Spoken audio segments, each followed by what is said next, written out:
The scandal began with a sound, sharp, unmistakable, and cruelly public. A crystal goblet struck the marble floor of the Lancaster ballroom and shattered, its echo rolling through the gilded chamber like distant thunder. Conversations faltered. Fans stilled. 100 curious eyes shifted toward the source of the commotion, Lady Eleanor Ashdown, 19 years old, standing rigid beneath the chandelier's pale glow as whispers tightened around her like a noose. Her cheeks flamed, though she willed them not to. She had not dropped the goblet. It had been swept from her hand by Viscount Harbury, who now regarded her with an expression carved from cold superiority, as though openly associating with her might stain his immaculate reputation. "My apologies," he said to no one in particular, not even glancing at her. "I was unaware the young lady wished to impose herself upon my company this evening." Laughter drifted softly, genteel but merciless. Eleanor's fingers curled into her skirts, anchoring herself against the rising tide of humiliation.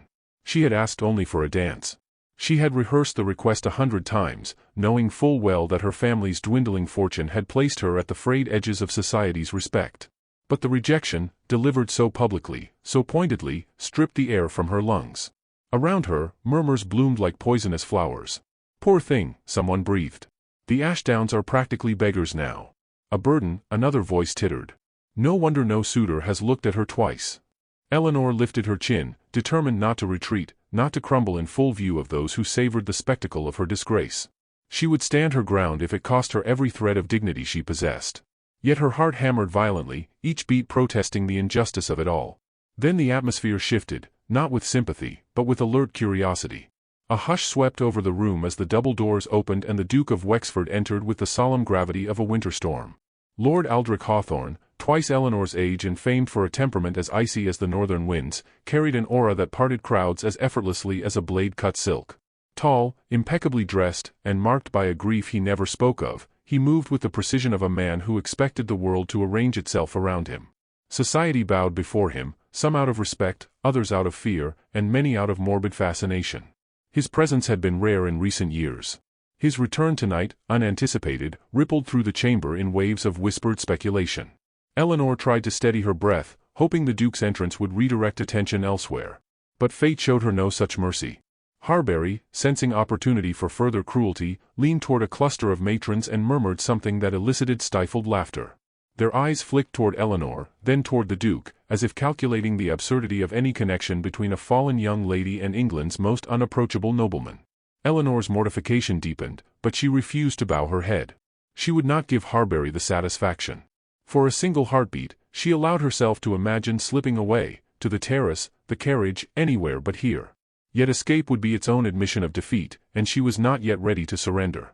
The Duke's gaze moved across the ballroom with the unhurried sweep of a man accustomed to measuring every detail, who whispered, who lied, who pretended. When his eyes reached Eleanor, he paused. It was not a lingering, romantic stare, but rather a moment of keen assessment, as though he recognized something in her, perhaps the quiet resilience, perhaps the silent pain she fought to contain. He did not approach her. He was a man of distance, of careful boundaries, of controlled detachment. Still, that fleeting look pierced the suffocating humiliation around her, as if acknowledging her struggle in a way no one else dared. Her father intercepted him before she could decipher the meaning of the moment. Lord Ashdown, shoulders slightly bowed beneath burdens he no longer managed to conceal, guided the Duke toward a secluded alcove. Eleanor's instincts pricked. Her father's voice held urgency, the Duke's, low and measured, carried a tone of cool deliberation. Though she could not hear their words, the tension in her father's posture betrayed the truth. He was pleading, negotiating, perhaps begging. She felt the tremor of dread even before she understood its shape. Her family's finances were worse than whispers suggested. She had become not merely a daughter but a bargaining chip. When the Duke finally nodded once, slow, deliberate, her father exhaled in visible relief. Eleanor's pulse faltered. She understood now. Whatever agreement had been struck included her. She was being offered. Or saved. Or sacrificed. The lines between the three were indistinguishably blurred. Moments later, her father approached her with the brittle smile of a man clinging to hope he scarcely believed in. "Eleanor," he murmured, guiding her to his side, "His Grace has expressed willingness to consider an arrangement that may secure our family's future." She knew the meaning beneath the polite veneer. Marriage. Swift. Convenient. Loveless. Her breath caught. She wished, absurdly, for the goblet's shatter to drown out this moment instead. Yet she answered with quiet composure, "The armor she had forged tonight. If it is required, Papa, I shall not refuse. Her father's eyes glistened with gratitude and guilt. He kissed her forehead, the gesture trembling. The Duke did not speak as she was presented to him. He offered a courteous incline of his head, nothing more, yet even in that restrained gesture, she sensed he regarded her not as a burden but as a responsibility he had already resigned himself to bear. When the ball ended and the carriage awaited, Eleanor stepped inside with a heart fractured but steady. As the horses began their slow departure, she glanced through the window. The Duke of Wexford stood beneath the lanterns, watching her leave. His expression remained unreadable, a fortress of composure. But something she could not name, glimmered faintly behind his reserve. It was not affection. Not yet. Perhaps not ever. But it was enough to unsettle the certainty of her despair. Enough to suggest that this unwanted union might hold more than cold obligation. The carriage turned the corner, and the lantern light vanished. Eleanor drew a slow breath, bracing for the life awaiting her, unwanted, unknown, and now irrevocably bound to a man whose heart the world claimed was unmelting stone. The uproar began with raised voices echoing through the entrance hall, sharp enough to slice through the quiet like a blade. Eleanor had only just crossed the threshold of Wexford Hall when she heard her father arguing with the steward. The tension knotted between them like a rope pulled too taut. The marriage contract had been signed hours earlier, yet the reality of her new life struck with the force of an unexpected blow. Her father's desperation, the Duke's solemn acceptance, the cold certainty of her own duty, all of it collided in the single moment she realized she no longer belonged to the world she had known. It was not the grandeur of the estate that frightened her, nor the silence that settled over its corridors like unspoken judgment. It was the sudden understanding that she had stepped into a life chosen not for her happiness but for her usefulness. The steward's words carried a clipped edge as he told her father that their business was concluded. Eleanor watched her father's shoulders sag, as if the weight he had carried for years had finally crushed him. She wanted to rush to him, to reassure him, to thank him for every sacrifice, but the Duke appeared before she could take a single step. His presence ended the argument instantly. Her father bowed, murmuring gratitude that trembled with guilt, then left quickly, as though fleeing the very consequences he had helped create. Eleanor stood still, listening to the fading echo of his carriage wheels until they dissolved into the distance. That sound, steady, final, felt like the closing of a chapter she had not been ready to relinquish. The Duke regarded her with the inscrutable calm that seemed carved into his very being. "You must be tired," he said, his tone polite but impersonal. "The journey from London is seldom forgiving." His words were courteous, yet they carried an invisible wall between them, as though he feared that even kindness might imply something he was unwilling to offer. Eleanor inclined her head, grateful for the formal distance even as it deepened the loneliness blooming within her. He gestured for her to follow him deeper into the house, and she obeyed, quietly marveling at the oppressive stillness that clung to the corridors. She had expected grandeur, but not this peculiar emptiness, as though the estate itself had been holding its breath for years. They paused before a small chamber near the grand staircase. "This will be your room," he said. "If you have need of anything, you may inform Mrs. Linton. She oversees the household." Eleanor nodded, unsure whether she was expected to speak further. The Duke gave a brief inclination of his head before stepping back, his face devoid of expression. For a moment, she thought he might say something more, something reassuring, something human, but he only added, "The estate has long lacked a mistress. Your presence will restore the balance of its routines." Then he turned away. It was not affection. It was not warmth. It was duty wrapped in civility. But it was something, however fragile. Once alone, Eleanor sank onto the edge of the bed, her hands trembling. She had prepared herself for a cold marriage, yet she had not anticipated how profoundly the absence of kindness would cut. But tears, she knew, were a luxury she could not indulge. Instead she steadied herself, reminding her heart that she had endured worse humiliations than this. She had faced ruins, whispers, and public mockery. She would endure this too. The following morning brought an unexpected shift. As she made her way through the hall, she found the Duke in conversation with the steward. Their voices were low, but she caught enough to understand. The estate was strained, its lands underperforming, its tenants uneasy after years of distant governance. The Duke spoke with calm authority, yet there was an undercurrent of tension, a man wrestling with responsibilities that had become burdens rather than privileges. When he noticed her, his expression softened, barely perceptible, but noticeable enough to stir a faint spark of hope. He dismissed the steward and approached her. "I understand the adjustment may be difficult," he said. "Wexford Hall is not known for its warmth." She searched his face, trying to discern whether his words concealed regret or sympathy. "Perhaps both." He continued, "If you wish, I can arrange for a companion or a cousin to stay with you until you feel settled." The offer startled her, not because she intended to accept, but because it revealed a glimpse of consideration hidden beneath his reserve. "Thank you," she replied, choosing her words carefully. "But I should like to learn the rhythms of this place. I do not wish to burden you with additional arrangements." For the first time, she thought she saw approval flicker in his eyes. Not affection. Not yet. But something resembling respect. Later that afternoon, a letter arrived from London addressed to the Duke. She noticed his expression harden as he read it, though he quickly tucked it away, his face returning to its usual stoic calm. Whatever the letter contained, it unsettled him enough that he excused himself from their scheduled supper. Eleanor ate alone, her thoughts circling the mystery with growing unease. She sensed that the life she had married into was far more complicated than the cold hall suggested. As evening deepened, she wandered the corridor outside her room, hoping movement would quiet her mind. That was when she heard raised voices through a half-open door. The Duke's tone remained composed, but the steward's posture was tense. "If the rumors reach the tenants," the steward warned, "they will question her position. And your decision." The Duke's reply was firm. "There will be no questioning. Lady Eleanor is the Duchess of Wexford. That must be respected." Her breath caught. Rumors. Questioning. A fragile position. She stepped back before they noticed her, heart pounding with an old, familiar fear. The humiliation that had followed her in London was not finished with her. It had simply changed its stage. She returned to her room, closing the door quietly behind her. If she had believed marriage might shield her from society's cruelty, she had been wrong. But as she leaned against the wall, trying to steady her breath, she realized something equally unsettling. The Duke was protecting her from something he had not yet chosen to reveal.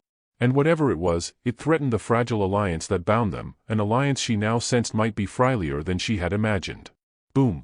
The news of the king's sudden collapse tore through the palace like a winter gale, scattering certainties and stirring dread in every corridor. Eleanor felt the shock strike her chest with the force of a physical blow, though she had never even met the monarch. Still, his illness meant the entire realm hovered on a trembling edge, and her own precarious future trembled with it. She stood in the antechamber outside the council hall, listening to hurried footsteps, hushed orders, and the crushing weight of possibility folding upon itself. Only hours ago, her greatest fear had been the looming marriage to a man she barely knew. Now it seemed the entire kingdom strained beneath a crisis large enough to swallow her personal anguish whole. The Duke, Lord Hawthorne, arrived moments later, tall, composed, his expression carved from ice despite the turbulence around them. His silvered hair caught the lantern glow, casting a muted halo that contrasted sharply with his severe gaze. He acknowledged Eleanor with a brief nod, neither warm nor dismissive, and she felt again that strange mixture of intimidation and fragile curiosity he stirred in her. Their marriage, arranged to secure an alliance essential to stabilizing the realm, had been set in motion before she had ever found the courage to protest. Now, with the king's life hanging in balance, the arrangement carried a weight far beyond personal reluctance. Eleanor tried to steady her breathing as the Duke approached the closed council door. "His Majesty's condition," he murmured to the passing physician. "Unchanged," the man replied, though his trembling hands betrayed a grim truth. "The council is preparing contingencies."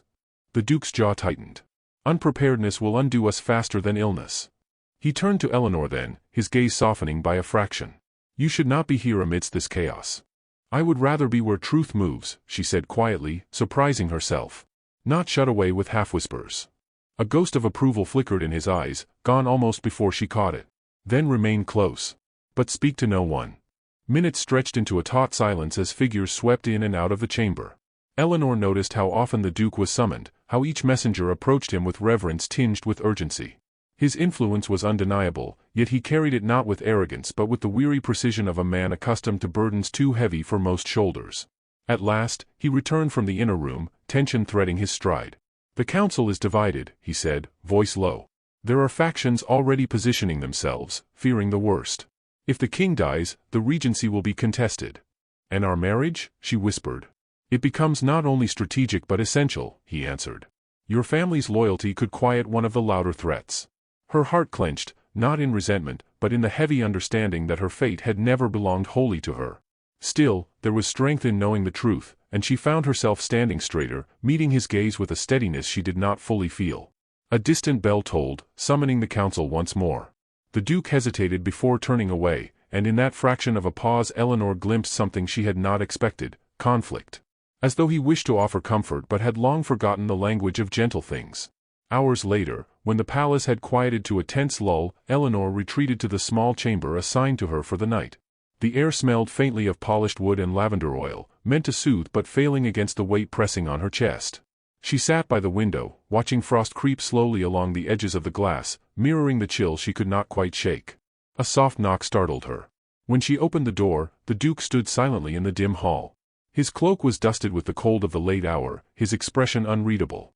"May I enter for a moment?" She stepped aside. He walked toward the hearth, standing as though unsure whether he belonged in a space so modest and warm. "There may be unrest in the days ahead," he began. "And you must understand that whatever rumors arise, whatever fears spread, I intend to protect you. Even if I have failed at expressing as much."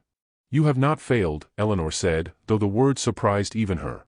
"Only, remain distant." He exhaled softly. "Distance is a habit carved by circumstance."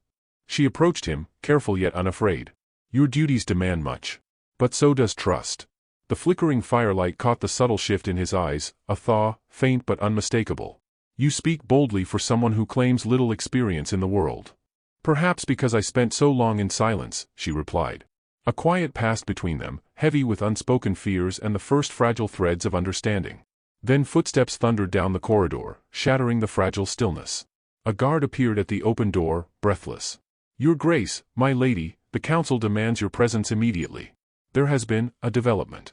The Duke stiffened. "What development?" The guard swallowed. "The king has awakened. And he is calling for you both." Eleanor's heart lurched, a mix of relief and dread tightening her spine. The Duke turned to her, extending his hand, not commandingly, but as an offer. "Come with me," he said. The corridor seemed to lengthen as they walked, lanterns flickering with each draft as though the palace itself trembled in anticipation. Eleanor felt the Duke's grip tighten slightly, his reserve slipping beneath the urgency of the moment. She sensed he feared what awaited, though he would never confess it. Servants parted before them, bowing hastily, their wide eyes hinting at murmurs spreading faster than truth. When they reached the council chamber, the heavy doors loomed like a verdict. Yet beneath her rising anxiety, a strange steadiness rooted itself, born from the Duke's hand still encircling hers. The gesture was small, almost tentative, but it bridged the distance that had loomed between them since the day their fates were bound. She drew a breath, lifted her chin, and stepped. Whatever truth the king intended to deliver, she would face it not as a pawn but as a woman stepping into her strength. Boom! The letter arrived with a force that struck Eleanor's heart before her mind could even process the words. She had barely finished her morning tea when the servant handed her a folded sheet, stamped with wax so dark it seemed to carry the weight of accusation itself. Her hands trembled as she broke the seal. The contents were simple, precise, and merciless. A rumor had reached London that the Duke intended to annul their marriage, citing her as unsuitable, a political inconvenience, and a distraction from the delicate negotiations surrounding the king's regency. The words blurred before her eyes, but the sting lingered, sharper than any dagger. She sank into the nearest chair, the letter falling from her hands, the weight of public shame pressing down with the inevitability of a winter frost. Eleanor's thoughts collided violently. For weeks, she had endured the cold halls, the strict routines, the unyielding authority of a husband she had not chosen. She had found small victories in quiet resilience, in glimpses of humanity behind the Duke's reserve. And yet, one letter threatened to unravel everything. She could feel the eyes of society turning inward, the invisible gazes of aristocrats who delighted in the ruin of others. A blush of indignation rose, mingled with shame and fear, until her chest felt tight, as though her ribs were lined with iron bands. Her reputation, so carefully preserved within her own dignity, now teetered on the edge of collapse.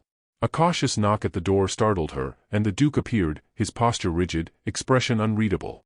The letter in her hand betrayed nothing yet spoke volumes. He stepped closer, voice measured, carrying the weight of both authority and unspoken care. "Eleanor," he said, "I have been informed." She lifted her gaze, holding it steady. "You have seen the letter?" His eyes darkened with thought, reflecting a storm she had never witnessed before. "Yes. And it is false." His tone bore a quiet fury, one that Eleanor had only glimpsed in passing moments when duty clashed with passion. Yet the accusation itself is a hazard. If society believes it, the consequences will extend beyond ourselves. Even your family's name may suffer. He paused, taking a breath. "And I cannot allow that." The final words were almost a whisper, yet they carried a tremor of emotion Eleanor had never heard him allow himself to display. She rose, trembling, yet gathering courage. "Then why have I not heard your defense? Why must I endure shame in the silence before your voice reaches others?" Her words, soft but firm, cut through the tense air. The Duke's gaze faltered for a moment, revealing the rare vulnerability of a man who had long buried his own uncertainties. Because I did not wish to burden you with my conflicts until I could act with certainty, he said. I feared my own hesitation might weaken the resolve required. He took a step closer, and Eleanor noticed a subtle tremor in his hand as it brushed against the arm of her chair. Their shared silence held more weight than any argument could. Eleanor, whose world had been shaped by whispers and public scorn, suddenly recognized that the Duke, too, bore his own chains forged of duty, reputation, and long-buried grief. The scandal that threatened to unmoor her was only a surface reflection of the deeper turmoil within him. She realized, with a mixture of fear and relief, that the barriers between them were neither simple nor absolute. Yet now, as they faced the potential destruction of their carefully constructed lives, the fragility of these barriers became painfully clear. I will not allow your name to be sullied by gossip, he continued, voice steadier now, carrying an edge of resolve Eleanor had rarely heard. Nor will I permit the whispering of fools to dictate the course of this household, or our union. His words, though formal, carried the subtle cadence of sincerity, reaching a part of Eleanor she had long kept guarded. But this requires your cooperation, he added. You must present yourself with composure, with dignity, and with a quiet authority that will silence doubt before it takes root. Eleanor nodded, drawing a deep, steadying breath. The words themselves were simple, yet they ignited a spark of courage she had not realized remained. Then I shall meet the world as I am, she said. Not with fear, nor with tears, but with truth and poise. Her hands were still trembling, yet her voice was firm. The Duke regarded her silently, an unreadable expression softening ever so slightly, and Eleanor sensed the faintest flicker of admiration, a recognition of her fortitude that made the oppressive weight of scandal feel a little less absolute. The hours passed with deliberate intensity. Together, they reviewed the details of the letter, anticipating questions and obfuscations from aristocrats eager to exploit perceived weakness. Eleanor listened, absorbing both the strategy and the subtle lessons in composure, realizing that the Duke's unyielding reserve had been honed not from cruelty but from necessity. He guided her with measured words, correcting mistakes in posture, tone, and subtle gestures of acknowledgement that conveyed power without arrogance. Each instruction carried an unspoken intimacy, a reminder that she was not merely a pawn, but a participant in the defense of her own dignity. Evening came, thick with a tension that neither fireplace nor candlelight could entirely dispel. Servants moved with quiet efficiency, aware of the undercurrent of anxiety that hung like a fog over the estate. Eleanor stood before the large mirror in her chamber, adjusting the folds of her gown, noting how the shadows fell across her face, revealing strength beneath the strain. She felt the presence of the Duke behind her, steady and patient, his hand lightly resting on the back of a chair. Though unspoken, the gesture conveyed a protective vigilance, a tacit acknowledgement that she was not alone in facing the storm. The council of relatives and local dignitaries assembled in the drawing room, each step measured and deliberate, each bow a subtle display of politeness concealing curiosity. Eleanor moved among them with a quiet grace, the lessons of the past days echoing in her mind. The Duke remained by her side, a silent sentinel, his presence both reassuring and commanding. Whispers arose, as expected, but Eleanor held her posture, eyes forward, voice controlled when addressed. The scandalous letter might have threatened her reputation, yet in this crucible, she discovered a latent strength. The power of composure, the force of dignity maintained in the face of assault, revealed itself as a weapon far sharper than rumor. A hush fell as one particularly audacious relative raised the subject of the letter. Eleanor met his gaze steadily. I am grateful for concern, she said, her voice clear and poised, yet I assure you the contents of unverified correspondence do not define the actions of the Duke of Wexford, or of myself. The room stiffened, surprised by her confidence. The Duke inclined his head slightly, a subtle acknowledgement of her courage, and Eleanor felt a surge of warmth despite the tension, a recognition that their alliance was not merely contractual but deeply intertwined. Hours later, after the guests had departed and the echoes of conversation had faded, Eleanor and the Duke retreated to the quiet of the hall. Exhaustion lay heavy on her limbs, but her mind was alight with the exhilaration of victory, small though it may have been. The Duke spoke at last, voice softer than she had ever heard. You carried yourself with extraordinary composure. He paused, perhaps uncertain of how much to reveal. I am impressed by your resolve. Eleanor looked at him, sensing that behind the controlled exterior lay a man unaccustomed to such admiration, or perhaps unaccustomed to allowing himself to feel it.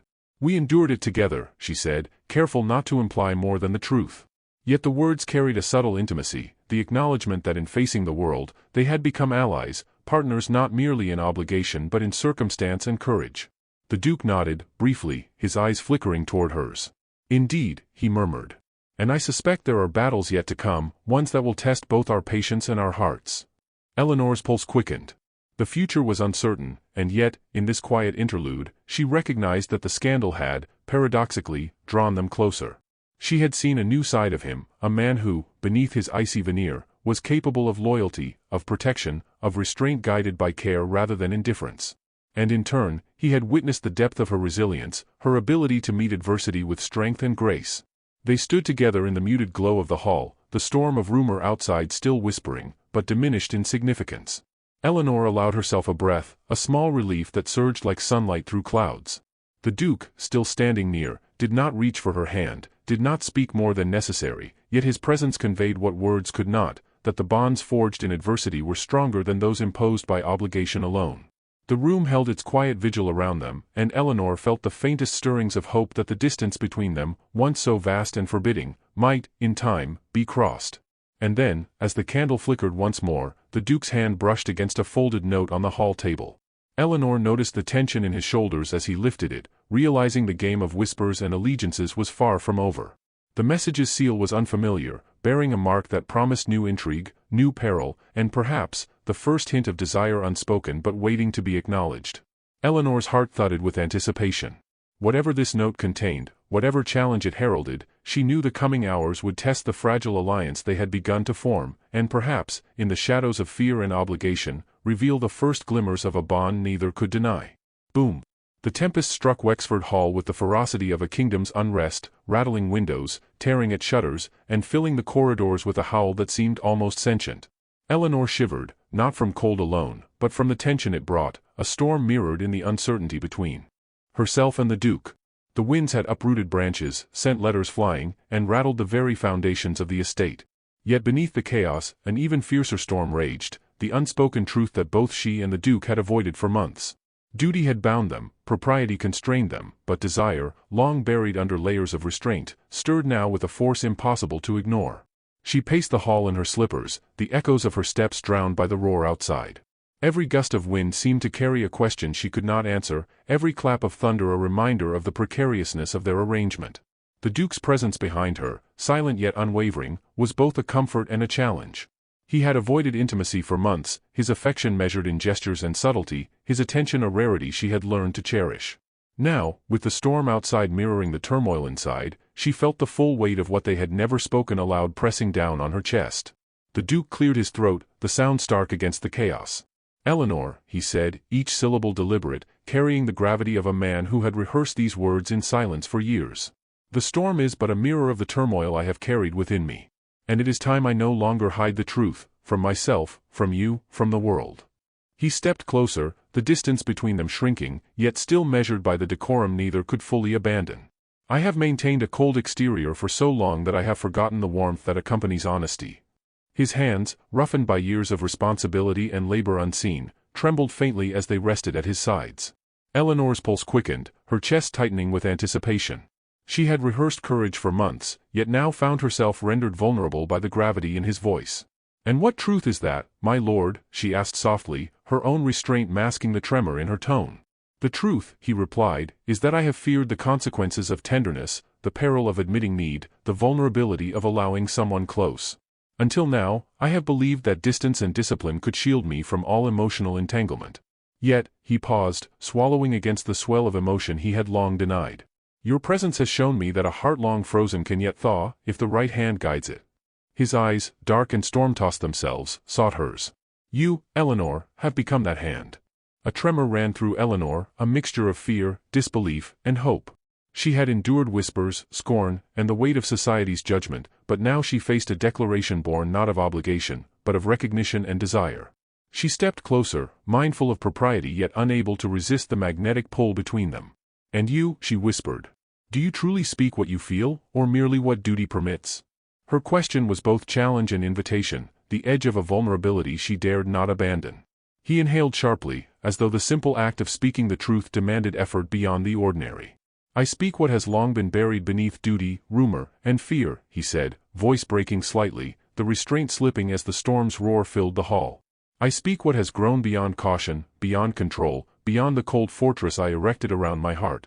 Eleanor? I desire you, not as a fulfillment of obligation, but as the one whose presence compels warmth I thought forever lost. The words were measured yet unrestrained, a confession decades overdue, fraught with the danger of both scandal and emotion. Eleanor felt her own defenses crumble, a wave of relief and exhilaration washing over her. All the months of tension, all the small gestures, all the silent battles of understanding and endurance, converged into this moment. She placed her hand lightly against his arm, a tentative touch that carried centuries of social caution yet spoke volumes in intimacy. "Then let us speak no longer in half measures," she said, her voice firm despite the tremor of emotion. "Let us allow what is true between us to breathe, unhidden." The Duke's lips parted slightly, as though the simplest response would be a breach of decorum yet an affirmation of desire. He stepped closer, their breaths mingling, the storm outside echoing the tumult of their hearts. For a long moment, he said nothing, merely regarded her with a depth of emotion that transcended words, a silent acknowledgement of the precarious line they had walked between propriety and yearning. Then, slowly, deliberately, he lifted a hand to brush against her cheek, a gesture at once reverent and irrevocable. Eleanor's eyes fluttered shut, heart hammering as the full weight of his confession sank into the marrow of her being. At that instant, the storm's fury seemed to recede, the wind no longer a menace but a backdrop to their shared revelation. The world outside could rage as it pleased. Inside the hall, the space between them had contracted into a fragile intimacy neither had dared to claim before. The Duke's voice, low and reverent, broke the silence. "May I, Eleanor?" His question was not merely permission, but acknowledgement of her autonomy, of the respect that had defined their relationship even before tenderness had entered. She nodded, scarcely daring to breathe. "Yes," she whispered, the single word a bridge across the distance they had cultivated for months. And then, in a moment of simple, pure, and utterly restrained passion, he pressed his lips to hers, a soft, reverent kiss that carried all the restraint, longing, and discovery of a heart long denied. It was not haste nor vulgarity, but a quiet affirmation, a promise, a beginning, and a declaration wrapped into one. When they parted, breaths mingling, Eleanor's heart felt both fragile and fortified. The storm outside had abated slightly, but within, a new current flowed, the knowledge that they had crossed a threshold, that what had been cold and formal was now warm and mutual. The Duke's hand remained lightly upon hers, an unspoken contract of protection, respect, and affection that no letter, rumor, or societal judgment could undo. "Whatever comes next," he said, voice softer now, "we face it together. Not as strangers bound by obligation, but as partners chosen by circumstance and heart alike." Eleanor allowed herself a smile, one that bore both relief and hope. "Together," she repeated, feeling the word settle around her like a protective mantle. The challenges of society, the shadow of scandal, and the looming responsibilities of the Regency no longer seemed insurmountable, not while they had this foundation of honesty and trust between them.